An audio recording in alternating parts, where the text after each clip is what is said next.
Hi guys, welcome back sa ating YouTube channel. Ito guys, si Kabady mo ko dito pa rin sa negosyo ng pagbababoyan. So ngayong araw na to guys, pag-uusapan natin siyam na bagay na dapat nating tutukan kung tayo ay magsisimula sa isang negosyo ng piggery business.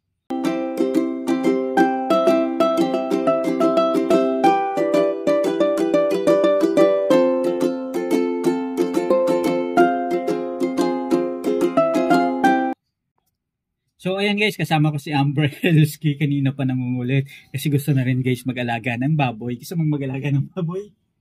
Gusto ko lang sumali sa vlog. Gusto lang niyang sumali sa vlog pala guys. Pero tuturuan na rin natin sila na kung paano ba tamang diskarte sa pagsisimula ng negosyong ito. Una guys, kailangan ng pag-aaral at sapat na pagsasanay. Bakit pag-aaral at sapat na pagsasanay? Ang negosyo ng pagbababoyan, kailangan mong pag-aralan ito. Hindi basta-basta dapat tayong pumasok ng ganun-ganun na lang. Kung gusto natin pumasok, magsimula tayo sa maliit at pag-aralan natin. Maganda magsimula ng may sapat na kasanayan at kakayahan para simulan ang negosyong ito. Bakit?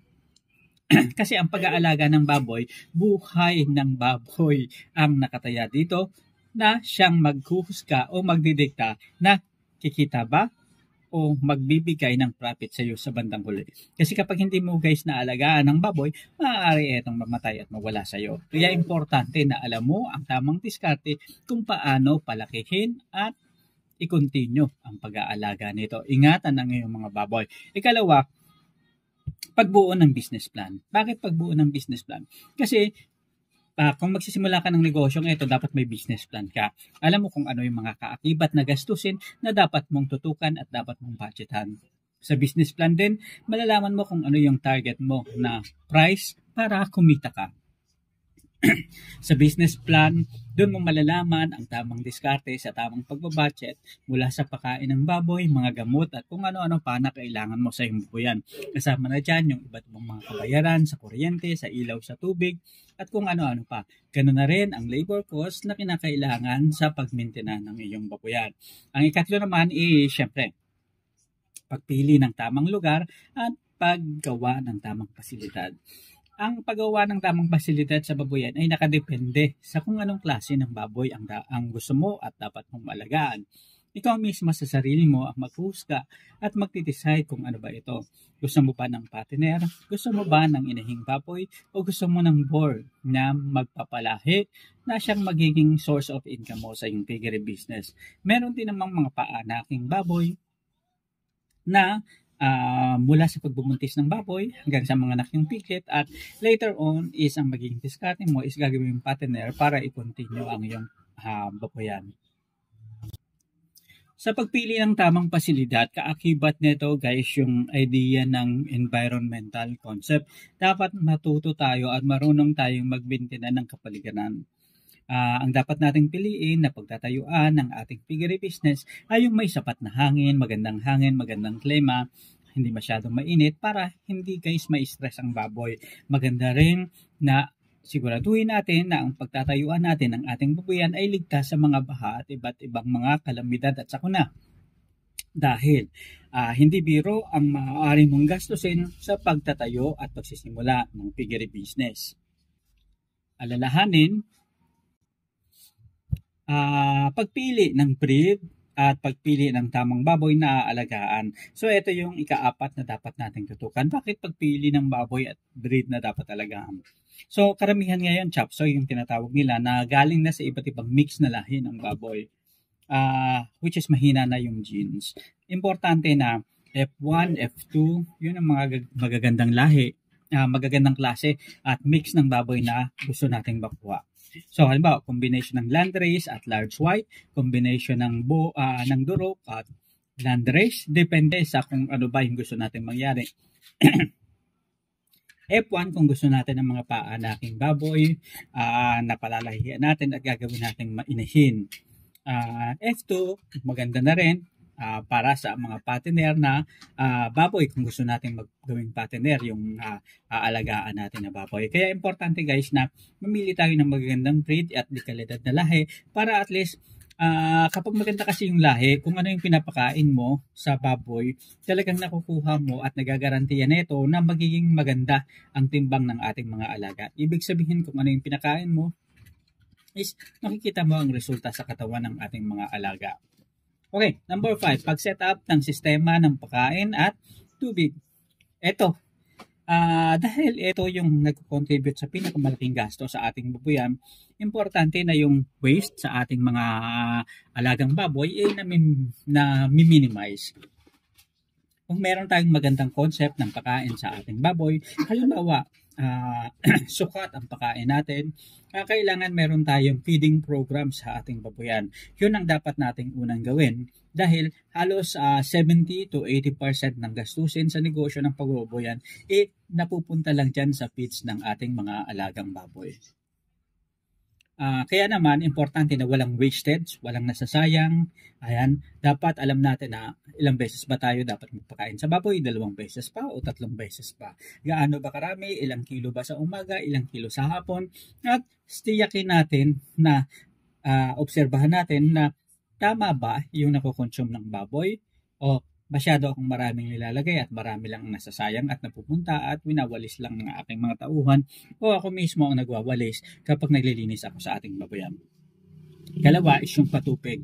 Importante na may sapat na tubig na tuloy-tuloy na mainom ang ating mga alagang baboy. Kasi ang mga alagang baboy ay alalahan na natin na wala silang hindi sila pinagpapawisan. Kaya normally talagang medyo kailangan nila ng maiinom anytime na kailangan nila sa katawan. At isa sa mga pangunahing kailangan ng baboy para lumaki ay syempre yung tamang pagkain at tubig na rin para sa kanilang katawan para hindi sila guys naiinitan.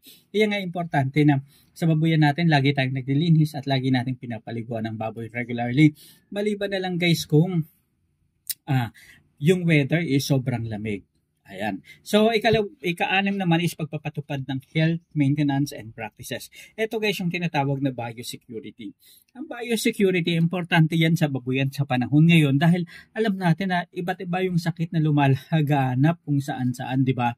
Nandyan yung sakit ng mga alaga nating baboy na naging sahin ng kanilang kamatayan. Ayan. Kaya importante guys na yung biosecurity na pinapatupad natin sa ating mga alagang baboy, sa ating piggery business ay dapat in place. Nandyan yung halimbawa, sinasanitize natin yung mga papasok sa ating baboyan, kasama na dyan yung mga paa at mga sapatos na ginagamit para walang makapasok na germs at mikrobyo. Ikalawa is yung hindi tayo nagpapakain ng basta-basta lino sa ating mga alagang baboy dahil nakita naman natin kung ano yung nangyari sa iba't ibang mga baboy sa iba't ibang bansa.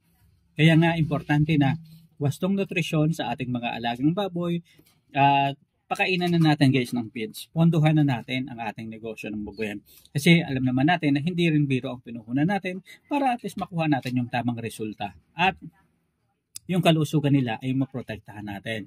Ang ika-7 naman is pag-secure ng permit and licenses. Pag-secure ng permit and licenses, lalo na kung ang negosyo natin is sa barangay level, so importante na meron tayong license at saka permit. Lalo tikit kung malakihan na ang ating piggery business. I-ensure natin na meron tayong permit bago tayo magsimula para at least matiyak natin na yung zoning is hindi tayo maapektuhan later on sa barangay level pa lang.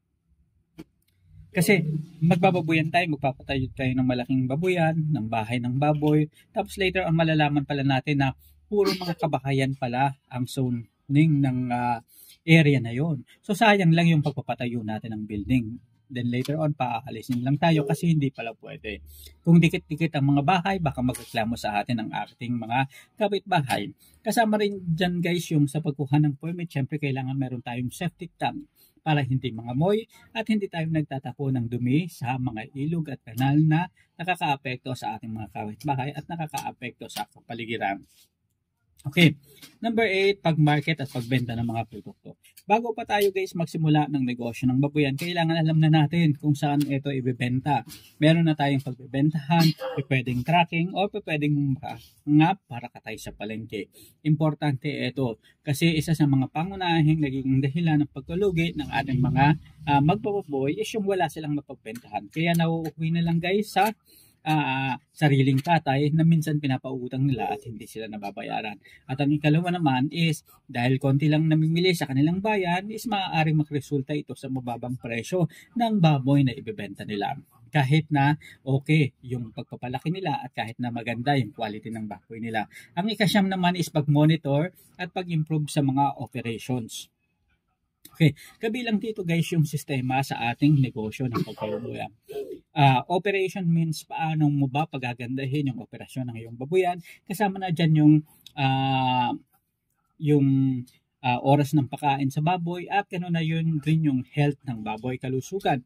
Isa sa mga factor is yung pagbakuna, pag-i-injection ng mga vitamin sa ating mga alaga. Kasi ngayon guys, normal at regular cycle na yung pagbibigay ng vitamin, B-complex at iron sa ating mga baboy upang maging mabilis ang kanilang paglaki at magkaroon sila ng sapat na resistensya para at least maging maayos ang kanilang paglaki. Iwas sakit na rin sa mga alagang baboy para hindi sila madaling dapuan ng kung ano-anong sakit. So sana guys nakatulong itong vlog na to. Siyam na bagay na dapat nating tutukan bago tayo magsimula ng negosyo ng pagbababoyan. Alamin, matuto sa negosyo ng piggery business. Ito po si Kabady mo ko. Hanggang sa muli, maraming salamat at paalam.